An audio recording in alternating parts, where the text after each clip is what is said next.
Hey guys, I'm Naya. Welcome back to the channel. So first of all, my neighbors are redoing their bathroom. If you hear any kind of anything going on, any kind of stomping, knocking, and just loud noises, I apologize for that. I cannot do anything about it. But yeah, hopefully nothing happens because I don't want this tier list to be too long. So with all of that being said, we should just go ahead and get started because we have a lot of cards to cover.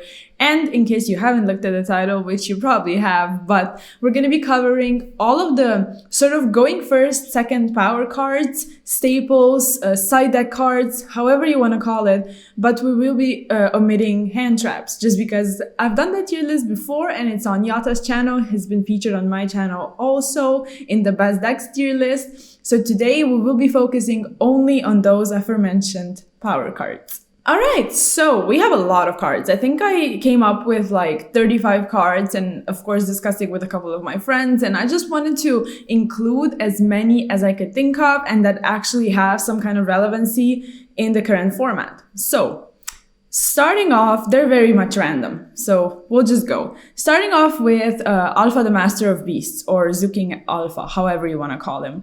And also, first of all, I should mention we have staple, good, decent, and not worth it. Not a lot of tiers, just because I think pretty much all of these cards can fit into at least one of these categories. So that's how we will go about doing that. First of all, Zuking Alpha. I would immediately put him in not worth it, just because basically this card can only, if it's not played in like a Tri-Brigade deck, it can effectively only trade with one card. And at this current point in the format, I don't think that's worth it because it's a very combo heavy format. People tend to put a lot of cards on board, a lot of interactions with you, a lot of monsters, and it's just not enough. Then moving on to Anti-Spell Fragrance, I would put this in good. I don't know why I said it like that. I would put this in good, honestly, because I think it's very much applicable when it comes to you basically just wanting to prevent your opponent from hitting you with any sort of, I guess, power cards in terms of Dark Ruler No More, something like Lightning Storm, things like that. And also, the decks that are currently popular, of course they run spells. Every deck runs spells, but they're very much reliant on those cards. And if you can stop your opponent from playing, you've done a good job, just because those kind of combo heavy decks just really need to get going as soon as possible. And if you take that away from them, even something like Prank Kids that's usually more reliant on monsters, but with the Brave Engine, with the Field Spell, with Pranks, with Extenders, you effectively stop them. And I think this compared to, paired up with you also preventing your opponent from hitting you with power cards like Dark Ruler and things like that, it's very good. Then moving on to a pointer. I mean, I put a couple cards in that I know are going to be going straight to the not worth it list tier, but I guess we can mention all of them just so we have a lot of things to discuss. A pointer, in my opinion, is not worth it simply for the fact because if you're playing a going first strategy anyway, and then you're siding in going first cards in a game 2 or a game 3, it's pretty much like a win more type of thing, and I'm personally just not a fan of that. Overall, I should stress out these kinds of tier lists, like, I'm not gonna judge anybody but what they put in their tier list, what kind of tier they put things in, just because it's very much just personal, I guess, preference and thought process when it comes to those cards. So please keep that in mind. Although I would ask you to comment anything you feel and think about the tier list I'm putting together. So with all of that being said, a pointer should just go to the not worth it list, just because if you're playing it, then more than likely you're playing it in a combo deck. Most of the combo decks have Brave or they have Scythe, so you sort of have a couple, I guess, win buttons in a way, and you don't necessarily need to run something like a pointer. Called by the Grave, I was contemplating on that just because it is only one copy, and with the inclusion of Brave and things like that, it almost seems like it's a cuttable card when it comes to, for example, you having to round off your deck to simply just 40 cards. Something like Called By that might not do that much is legit something that could be cut. However, I will still put it in good. Maybe at the bottom of good, I will squeeze a couple cards in between over here as we go down the list.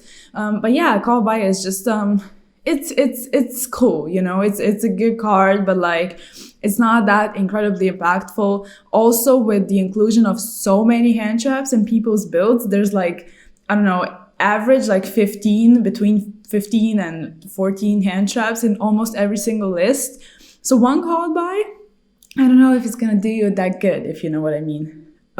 So Forbidden Chalice, I would put this in good also, maybe at the top of good. I was thinking of staple when it comes to chalice, droplet, things like that, but let's not get ahead of ourselves. I did put chalice down here simply because it only trades with one card, and like I mentioned before, sometimes that's just not enough. So there's that. Cosmic Cyclone I would put in staple. I do not think I will be putting many cards in staple, because we also need to mention that this format, and I guess the format before that, has been very much diverse and split in terms of what people think is actually good and how people want to tailor their decks. Because a couple weeks ago, everybody was like, well, let's just play a lot of power cards, you know, going second, things like that. Hand traps are sort of losing popularity, but now everything is just turned around completely because the combo decks are so prevalent and you need to play so many hand traps. So that's also something to keep in mind when it comes to this tier list. Overall, you need to make your choices and you need to decide if you want to play power cards, if you want to play hand traps. And for that reason, I will not be putting a lot of cards in staple, because it's very much, it just dependent on personal preference. However, something like Cosmic Cyclone, I would put in staple because it deals with Scythe and it deals with back row in general, which most of the good decks, they rely on some kind of back row, you know. Phantom Knights, of course, you can hit Scythe. If, you know, worst comes to worst, you can hit something like a Fog Blade. Prank Hits, of course, Standby Phase, try to get rid of the Pandemonium or force out a negate with the Wandering Griffin Rider, whatever.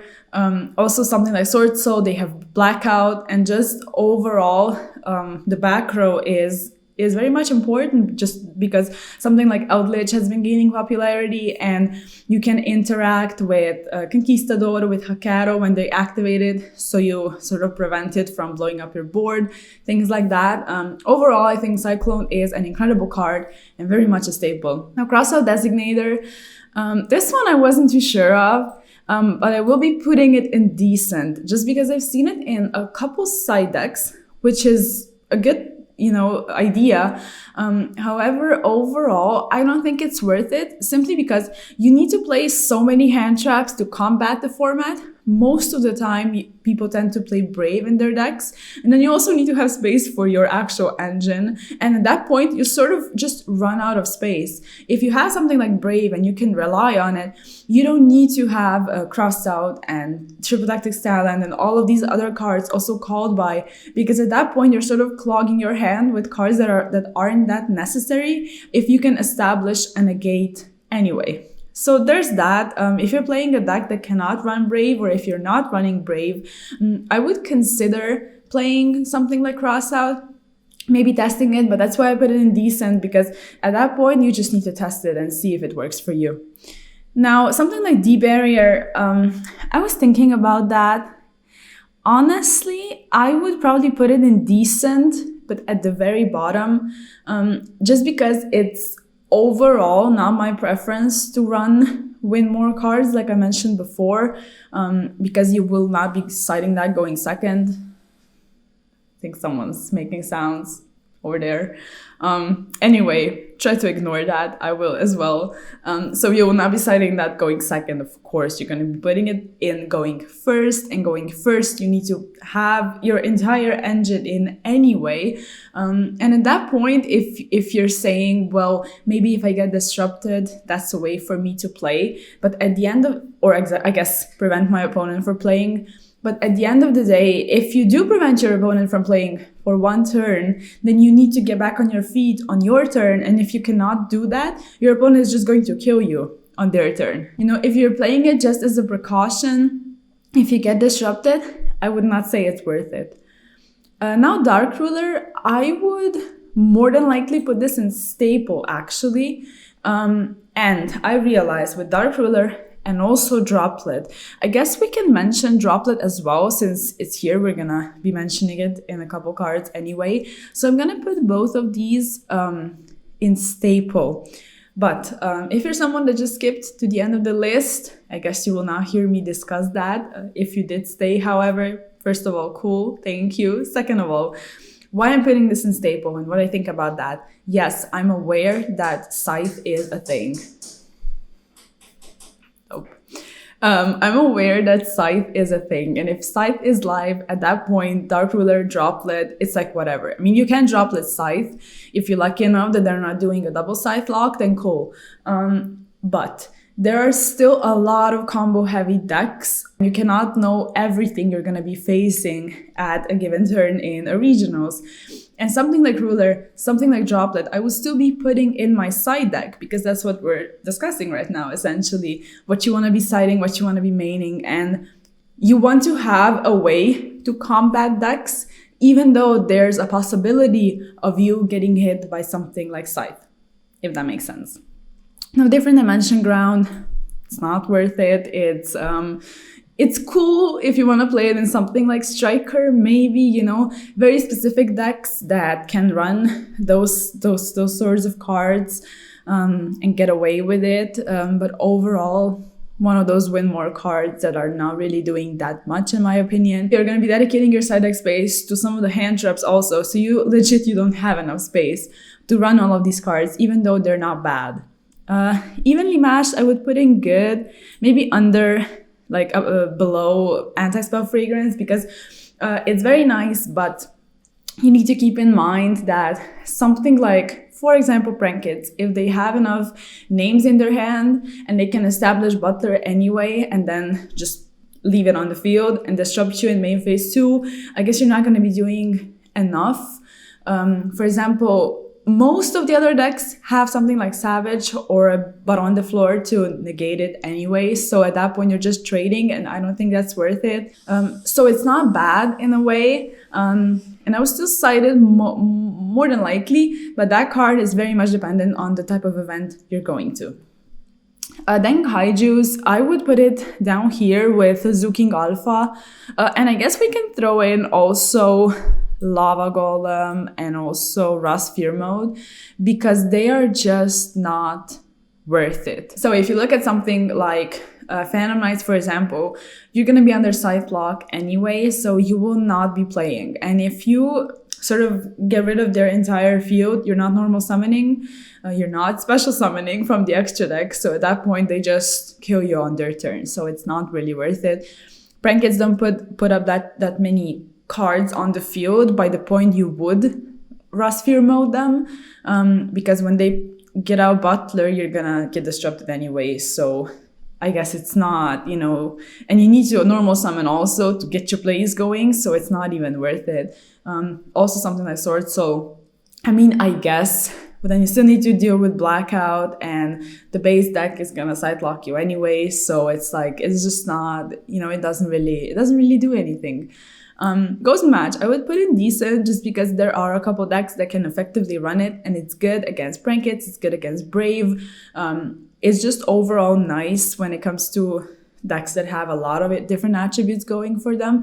But then again, there aren't many decks that have only one attribute. So if you're playing Solomon Grade, for example, cool, use Ghost and but yeah, I guess that's it. It's not exactly not worth it. If you can afford to do so, you can run it. And in tandem with that, we can also mention Rivalry. It's also decent. It's like, well, you can only use one type. But actually, I think, do I want to put it at the top of not worth it? Because if you can only use one type, yeah, we're going to put it at the top of not worth it, because you have worms, you have dragons, you have warriors, and I guess Prankits are the only ones getting hindered by this a bit. But yeah, top of not worth it. I think it's cool. Harpy's Feather Duster, I'm just gonna put this at the top of tier good. It's nice. It's a nice card. It's Harpy's Feather Duster. If you have, one more slot in your side deck, might as well run it. IDP, I was thinking of a lot. I will put it at the top of decent, just because, with the combo heavy format, of course, you're not going to be probably siding into IDP. If you are an Eldritch player, if you are overall like a trap player, you might want to use this card just because it's very much applicable against dragons, against Phantom Knights when they have warriors on field, against Prankets also if you disrupt them in the correct point. Also something like Based, also something like what's it called, Sword Soul. So you can find implications. So you need to decide when you want to main it, side it, whatever. But of course, it's going to be in a very specific deck, something like Eldritch. Now, Solemn Judgment, I would put at the bottom of good, just because it's actually very nice. Like, it's not a very niche going first card, so I would actually consider siding it if you want to sort of throw it in your combo heavy deck that's combo heavy anyway, and have a bit of protection when it comes to going second power cards or like a very impactful normal summon, things like that. So Judgment is not bad, but it is one of those cards that you really need to, I guess, like it. Like, you need to be like, okay, I think Judgment is good. I think I want to run it, because a lot of people just tend to sort of stray away from those cards, trap cards in particular. So it's very much personal preference. Now, Lightning Storm. I will put it in good. I will put it, I guess, somewhere in the middle. I realized that I don't know the whole name, but basically the Heavenly Prison monster with the Eldritch archetype, I know it protects it. But if they want to, I guess, have some floodgates up, you can deal with that. And also, it's basically a card that forces things. Like, it's not ideal. If you do this to a Prankets player, you're just going to force the Pandemonium. They're going to get the Butler out. And most of the time, when it comes to monsters, they're getting summoned in defense anyway. So it's not like you're going to be breaking monster heavy boards, but you force out the back row and you take away all of these resources. Also something like Brave, you know, if you Lightning Storm the back row, want to get rid of a lot of things. And then alongside that, you get rid of Faithful, you get rid of, I guess, talking about a Phantom Knight board, you get rid of those back row just cards and you get rid of Faithful for follow-up. So you take away something, but I'm not exactly sure how worth it is. I would, however, cite it if you really expect something like Eldritch and a lot of these decks being prevalent at your events. Now something like Mystic Mine, I would put it at, I guess, indecent over here. Yeah, over here is fine. Just because the decks that can afford to have a lot of slots and space, they're going to be running something like Cyclone anyway, probably for Scythe. So Dragons, Brigade, things like that, if they can afford to have space, they're going to be putting those cards in, or something like Twin Twister. For example, Sword Soul has Blackout, Prankers don't really care, Thunderease doesn't really care, and yeah, it's here. It's, I guess, a decent card if you want to trade with negates or things like that, but it's not really worth it. Pancratops also is decent. I'm not gonna put it in good. I will put it at the top of decent, however, just because it's a slot that you might want to be dedicating it to something else in your side deck, with the format being so aggressive and so combo heavy, and I guess you just want to have every single slot meant to do something, if you know what I mean. I mean, I would rather, for example, put in 3 copies of Token Collector, 3 copies of Lancia, things like that, and not have my space, I guess, taken by something like Pancratops. It's not really doing a whole lot, if that makes sense. Red Reboot, I would put it in, I guess, at the top of good. Not staple, just because not every deck can afford to run it. Most of them, however, can, so Red Reboot is just a good card all around.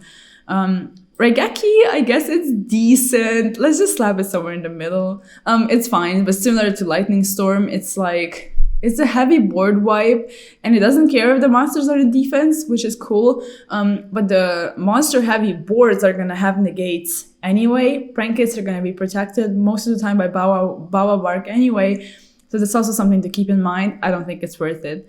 Now Sanctum, that's an interesting card. I will put it in good.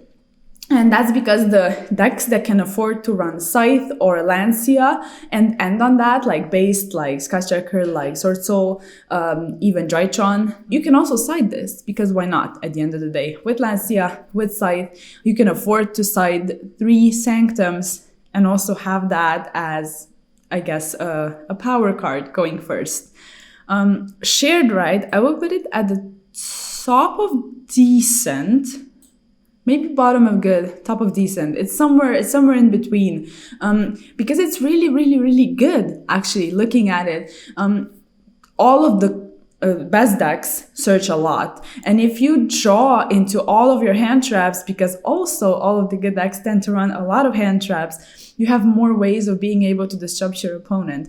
However, you're going to be putting this in going first, and going first you're going to be doing your combo anyway, so that's something to keep in mind. Also, it's a win more type of thing, but if you're down for that, if you just want to draw into your cards, go through your deck, draw into your hand traps, that's a good way of doing it. Now, skill drain, I will be putting it in not worth it. And it's simply because it's like, what deck is going to run it? The best decks are combo decks anyway. Eldritch, of course, is going to be putting it in, but you deal with Eldritch, with your backer removal, with all of that. And Prankits, now, I've seen a lot of lists, they don't have skill drain. Me personally, I cut skill drain because it's just annoying to have like a going first card when you're going first anyway. And if you maybe don't draw that well, or you get disrupted and the only thing you have is skill drain, you're more than likely going to be losing at one point anyway, because at the end of the day, they can just normal summon a monster and attack you a lot of the times. So it's, I can't put it at the top of not worth it, but it's just not worth it. So there's that. Solemn Strike, also not worth it. Judgment is cool because it deals with a lot of things. Strike deals with only specific things, and I don't think that's enough, basically. Summon Limit also, I guess I would put it in decent together with Gozen, and we discussed that, we had a lengthy discussion about Gozen Rivalry and all of that, so you can put it in a trap deck, of course, and combat combo decks. Now, super polymerization, I was contemplating on that a lot. I will put it in decent, I guess somewhere in the middle, because you can afford to play it. I've seen a couple of Prankits builds with that, and I think that's really good because you can break boards with that. I guess you have a lot of implications. You just need to find the space if it's really worth running it. Triple Tactics Talent, this is one of those that I was also contemplating a lot. I will put it in good, I guess above Called By, because it's really nice in decks that don't really run Brave or can't afford to run Brave, or I guess people that don't have the engine. For example, I don't have Brave yet, and I'm testing talents in Prankits because my deck at that point really can use any kind of help that it can get. But I don't know if I'm really a fan of you running Brave and also talents, because it just feels a bit too much. So that's why I'm only putting it in good. It's nice, but you need to have a deck that can afford to run it, and maybe run something like 2 copies, because it does tend to clog. So, but also you have a lot of hand traps in this format, so it's applicable most of the time. And another thing to keep in mind is if you're going for the draw, effect, do you have something to draw into? Because in something like my Prankits, right now, I have a couple extenders that I know I want to be digging for if I'm going to go for the draw effect. But if you don't really have anything to dig into your deck for, I don't think it's worth it if you just look at your opponent's hand and then they have a lot of cards in their hand that are good anyway. So yeah, it's just good. You can decide if you want to run it or not. There can be only one. So I guess good, at the bottom of good, would be cool, because you can put it in against something like Dragon Link, against something like Phantom Knights and Based and things like that, and just force your opponent to really play around it. But it's not a lot of decks that can also afford to run it at the same time. So it's good, but in the decks that can afford to have it. Torrential, I guess it's fine, but it's not really worth it. Something like a trap deck can run it, but that's pretty much it. And Twin Twister, I would put this, probably in staple, just because it's back row removal that hits to back row, and it's like, it pretty much is staple. When you're building your side deck, more than likely you're gonna have in Cyclone, Twister, either one of them or both. So yeah, with all of that being said, I'm pretty sure this tier list is quite accurate. Don't hesitate to let me know if I said any weird stuff, if you disagree with anything, or if you agree. I'm down to read any of your comments. And yeah, I have a lot of fun making these tier lists. So if you want to see more, let me know, because I would love to make them. I hope the noise wasn't annoying. Hope the video wasn't too long. All of that. Thank you for watching. Make sure to give the video a like, give me a sub, check out all of the social media, and I'll see you in the next one. Peace.